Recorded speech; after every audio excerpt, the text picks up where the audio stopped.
Hello, everybody. Welcome to the Breakdown, a podcast that's unfiltered, and we're going to be talking NBA today. So we have my man Jonah right there. You want to introduce yourself, I guess? Yeah, what's up, everyone? So I'm Jonah. I am a sophomore sports management major at Newman University. I go to school with Chandler. Then we got Emmanuel. Um, yeah, you could introduce yourself too. Hi, nice to meet you. I'm Emmanuel. I'm a sophomore at Temple University, bio major. Uh, Chandler and Jalen are my high school. Well, they were in the upper class. That's how I met them. And then you got Jalen. He's the other host of this podcast, The Breakdown. So welcome to the first episode.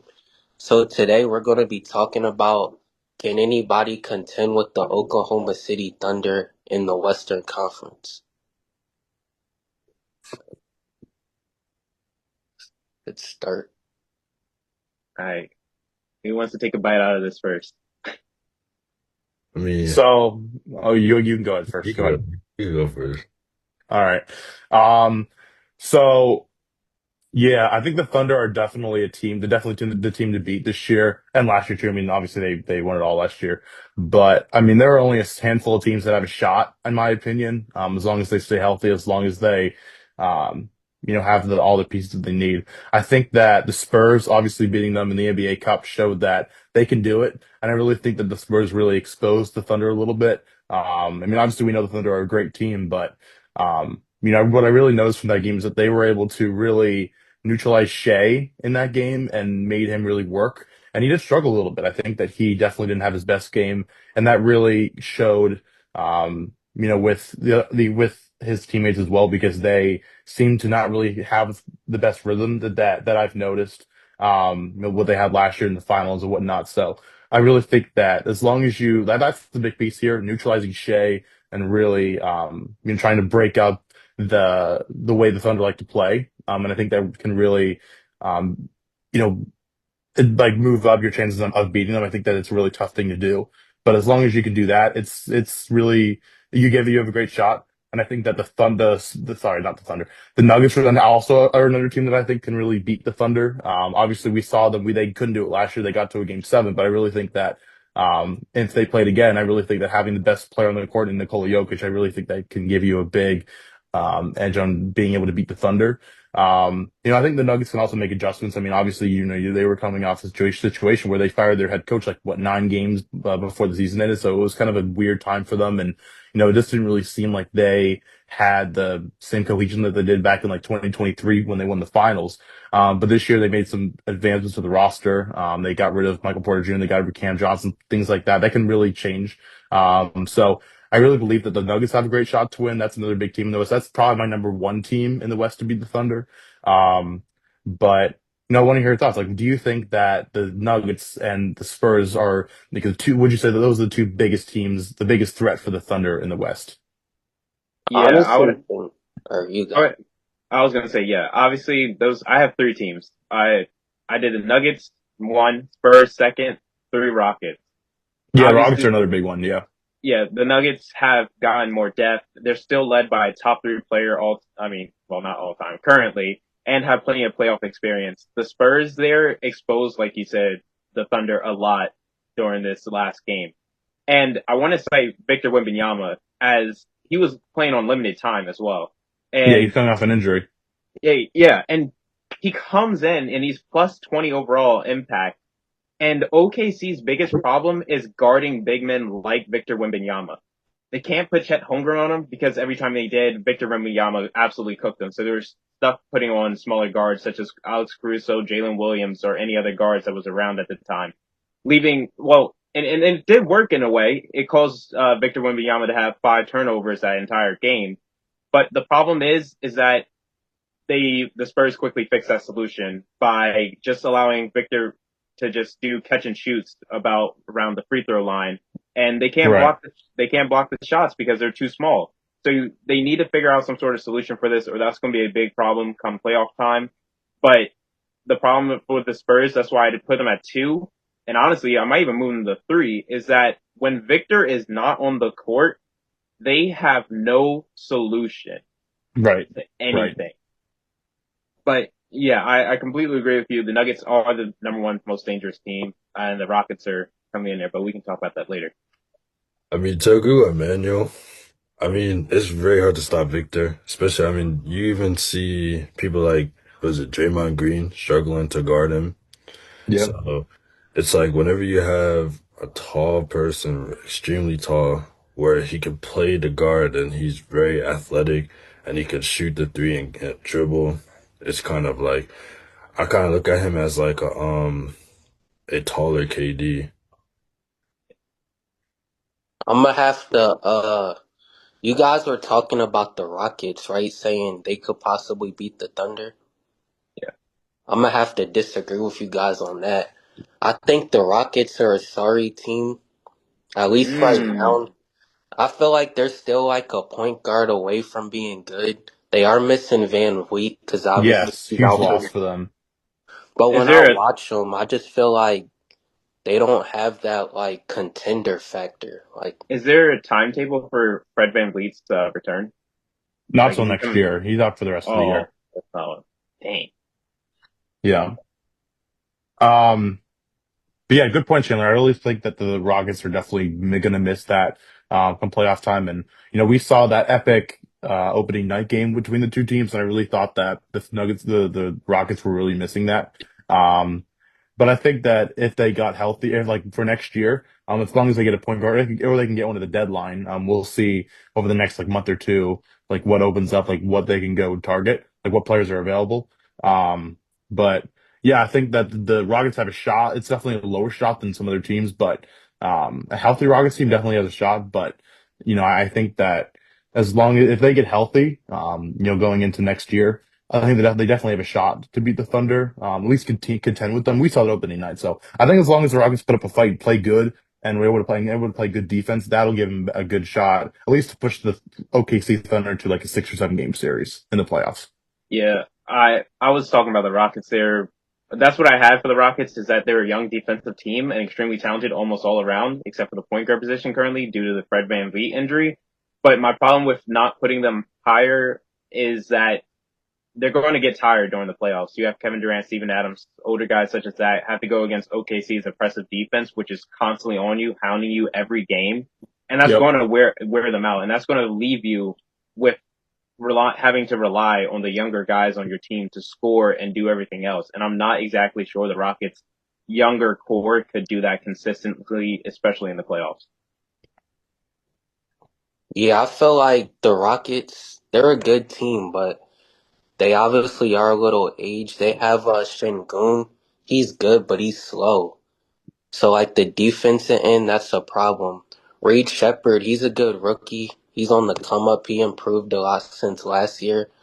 Amen Thompson definitely has to work on his 3-point shot. Like, he's good at attacking the rim and he's good on defense, but for them to contend, you got to be able to shoot the three to win in today's NBA. So, Yeah. I think he's the least liked upon his other twin. you think so? Yeah. Probably. Who do But you yeah, guys think is better, a star or a man? mm, I think Amen Thompson is better than Asar. A little bit. I mean, both are good. I think I would go with Amen Thompson though, just from what I've I seen. I think I would go with them in as well. That's a tough That's question. definitely a tough one. Yes. Ooh, Um, but I don't know. I love Amen Thompson's game. I think it's really good. I think it's going to be really good in the long term for the Rockets there. Both yeah, players are good, but I'll go with Amen there. yeah. Yeah. We'll see how they develop. Maybe one of them gets a 3-point shot before the other. Who Yeah, knows? I just don't necessarily think that they have like a bag where players like James Harden, Kyrie Irving, Shea, they all have bags where it's like I've watched a few, what is it like around the world like 1v1s with the Thompson twins, and Mhm. I don't know. I mean it kind of was the off season, so I'm not sure if they weren't going as hard, but yeah. Hopefully they could develop a bag because I know they're really athletic and yeah. Yeah, I mean, I think that, both obviously we'll see how they develop, but I did want to bring up one team that I mean, obviously I don't like this team. I think that they're definitely not my favorite team, but I think a healthy Celtics team has a good shot to beat the Thunder in an NBA Finals matchup. Obviously, it's not going to be this year, but in the next year or two, I really believe that a healthy Celtics team has a shot to get back to being a championship team. Obviously, it hurts to say that, but if when Jason Tatum comes back and with the pieces they already have, they could definitely improve on some positions like center. I really believe that the Celtics can definitely pose a threat to the Thunder. Obviously, them being in the East, it would only be a finals matchup. Um, but yeah, I want to hear your guys' thoughts. Do you guys think that the Celtics can take down the Thunder in an NBA finals matchup that could definitely happen in the next year or two or three? I don't think so at all. Not if they keep the current Celtics identity of being a live or die by the three, which is basically what they do. They don't get foul shots. They don't get breaks. They just shoot and chuck them up and just hope they fall in. And I feel like that's one of the greatest things about OKC is that their perimeter defense. So if you're not there, they're going to try to pass it off to another guy, get steal, and they're just going to feed into OKC's defense, which is just going to give them greater momentum. And what happens if they have an off night shooting? They're done. They don't drive well, and that's just the problem with the Celtics' identity as an offense. I think the Sixers honestly have a good chance of beating the Thunder. I know you guys are going to get mad at me, but look at the Sixers. We're like six in the East right now, I believe, something like that. Easily And could easily be number three. we haven't even been healthy when you think about it. We're still missing Oubre, Trendon Watford, Embiid and PG been in and out of the lineup. Maxey missed the last couple games. I think a healthy Sixers might be the best matchup for the OKC Thunder. Man, I ain't scared of no Sixers. Come on Yeah, now. no, yeah, there's Yeah. no, the Sixers. I agree with Chandler. The Sixers definitely have a shot because, I mean, Wow. yes, I believe that. Um, but it's all about health here because, I mean, if we get a consistent PG and a D from the games we saw like Friday night and They Sunday have night like against the 39. Pacers and thought they definitely have a shot. I think Maxey really elevates them to that level because if you take Shea and Maxey and put them together and you cancel them out, because I think Maxey can easily keep up with Shea's ability to score. I think Max is definitely the best scorer in the Sixers. So if you get those two, like if Maxey and Shea kind of cancel each other out with their scoring, then who do you like? Who on earth is going to on the Thunder can consistently guard a healthy Embiid, PG, and everyone else on the team? Obviously, we haven't seen this fully healthy Sixers team yet. Hopefully, we see that on Friday against the Knicks. I mean, everyone is a game time decision, so hopefully that we can see that. But I really believe that the Sixers fully healthy over the course of the year will have some more time to bond. Obviously, last year was terrible. Let's forget about that. But um, I think that the Sixers definitely have a shot to beat the OKC Thunder when they're healthy. I know that Thunder fans don't think so, but people are sleeping on us, and I really hope that they continue to do that. What do you Jalen, think you about agree? Jared McCain? I think Jared McCain is one of my favorite players to watch, and I think that it's really on Nick Nurse that he's not playing him enough. I said this before. I'm going to continue to say it. He needs to be playing 30 to 35 minutes a game. Right now, I mean, obviously he came back from a long injury, being out 11 months, but he's been in the lineup for a good amount of games now since he came back, and I think it was early November. And now we're in mid to late December, so there's no excuse for him to be be playing 15 minutes a game. And those games where Maxey was out of the lineup, he wasn't starting. So I don't really understand why Nick Nurse was like, oh, well, Tyrese Maxey's not playing. Let's not start Jared McCain because he is our one true point guard. I don't really understand why he won't play him. Obviously, he wants to not pull him, like not go 0 to 100, but I think Jared McCain really needs to get more playing time. And I think if he does, especially next to Maxey, because I think taking the ball out of Maxey's hands, making more of a combo two guard, I think that could really elevate Maxey as well. So having those two play at the same time, especially through the end of the game, we'll definitely see that later in the season. But I think right now, McCain needs to be playing more about 30 minutes a game now than he's playing like 15 to 20, which is what he's doing right now. So I think he needs to play more. But I think if he does, long term, he's going to be a really good player for the Sixers. I'm not gonna lie, I love Jared and I wish him the best, but I think last year might have been a fluke. Like his shot's not falling like it was last year.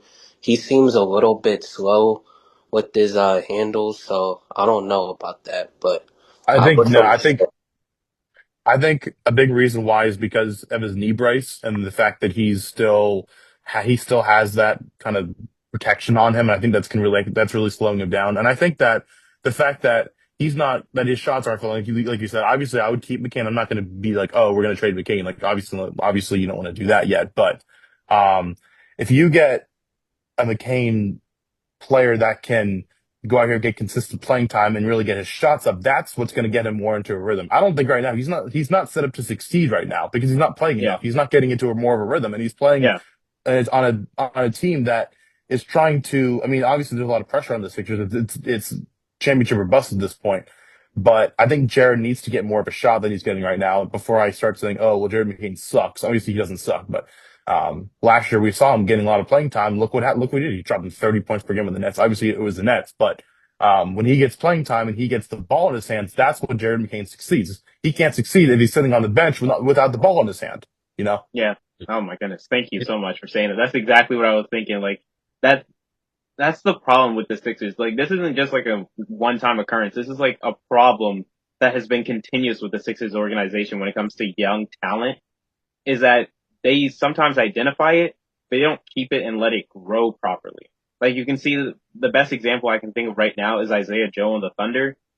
Oh yeah, yeah. He, Like, he's come on, man. I miss that guy so much. He was like, I don't get, and obviously that was Doc Rivers because, obviously it was Doc yeah, Rivers' decision not to play him, but it's like the Sixers have they've gotten rid of players, and this is going on for a while now, but they've always gotten rid of players that turned out to be stars. Obviously we know the infamous one, Mikal Bridges back in the 2018 NBA draft. That was the big one. And I really go back to, the front office before Daryl Morey came in and made those decisions. Obviously, Doc Rivers was the one who traded Isaiah Joe. Let's be honest here, man. But I also think that he was like trying to get him out because, he didn't like him for some reason because he didn't like young players.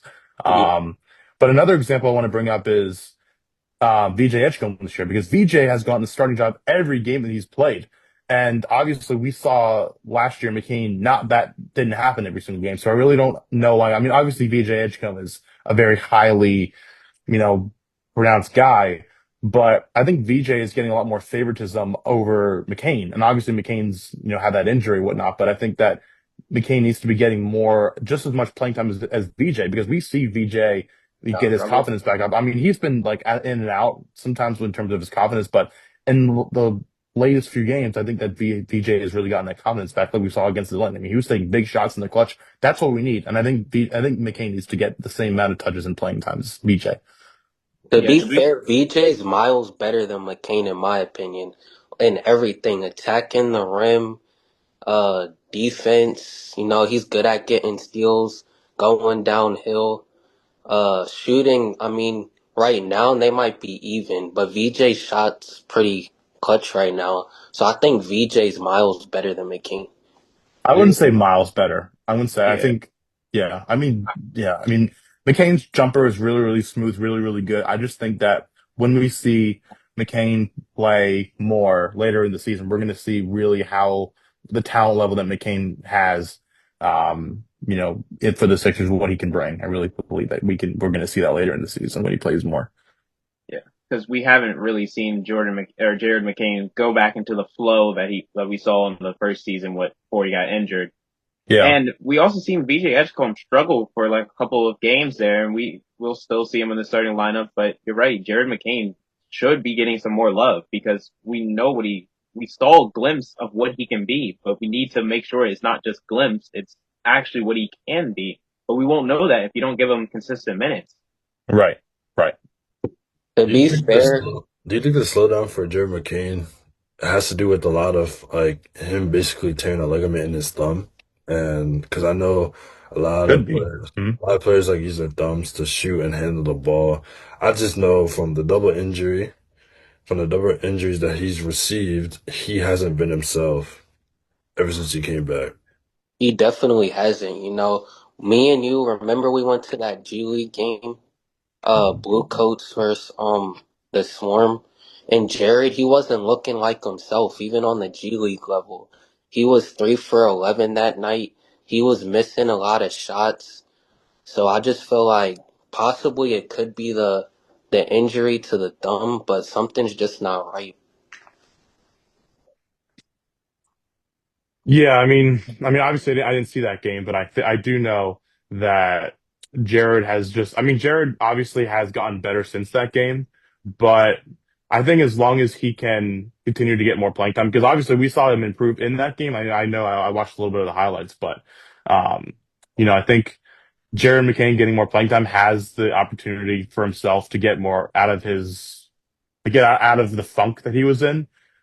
Obviously, he's not going to come back and be perfect yet, but like I said, if Nick Nurse starts playing him 30 minutes a game, I guarantee you, after a handful like 10 to 20 games, Jared McCain will be right back to the Jared McCain that we know he can be. I guarantee it for sure. I'm gonna back his guarantee. I'm pretty confident in Jared McCain as well. I love that guy. Yeah, I love Jared McCain too. He's one of my favorite players. Even with the small sample size we've seen over the course of this year and last year. But I love Jared McCain's game. Love his attitude. Love his personality. He's just made for Philly. Yeah. I mean, I hope so, but I don't really see what the hype is at times. Like, he's good. He's a good social media personality. He's good for fan engagement. And he's a good spot up shooter, but like, I don't see why people are acting like he's a superstar caliber player, even like a mini star. I feel like at best, he's just a player that comes off the bench, plays like 15, 20 minutes a game, hits a couple threes, and that's it. But Yeah, I think the big reason why that's the case is because of the fact that he's just not getting playing time. I really believe that if he got more, like I've talked about many times in the course of this episode here, that if Jeremy Kane gets more playing time, he will get more shots up, he'll get more touches, and he'll get more his confidence back. He'll get more into a rhythm. So I think it's really all about the timing for Jeremy Kane. But I you think he's guys definitely think on the caliber. you think he's better than Grimes?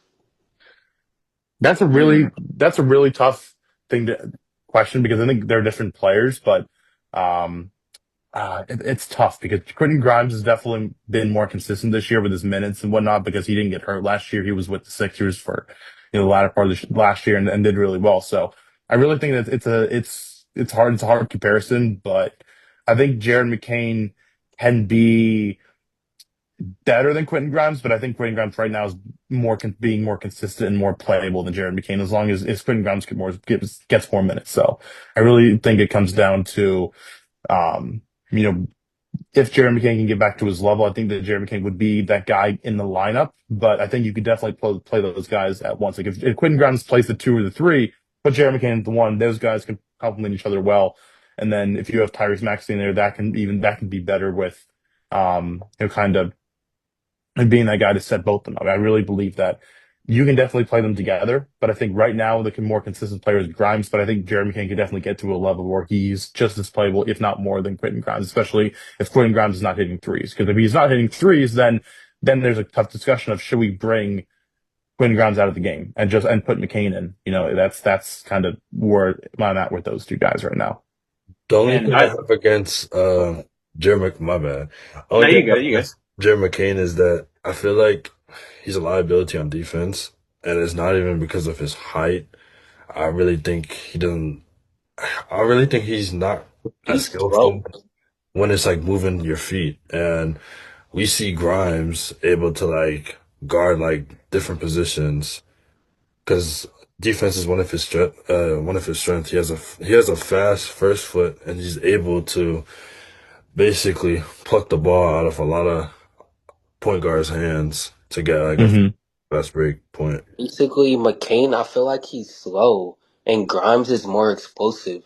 If I'm the coach, I'm playing Grimes all day over McCain. Like, no disrespect to McCain, but Yeah, BJ Edgecombe is definitely more athletic in that sense, where he's able to get that explosiveness and also move his feet faster. But Jared McCain is also like, of course, the injury is putting him back a bit, but like, I'm sure if we keep seeing him grow, he will get better defensively.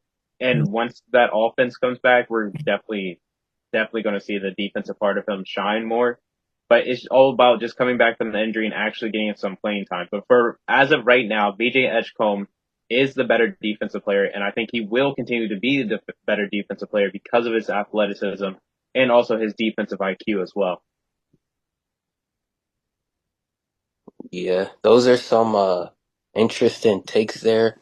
But obviously, our time's coming to an end, so it was nice talking to you guys. Hopefully we get you guys on for another episode.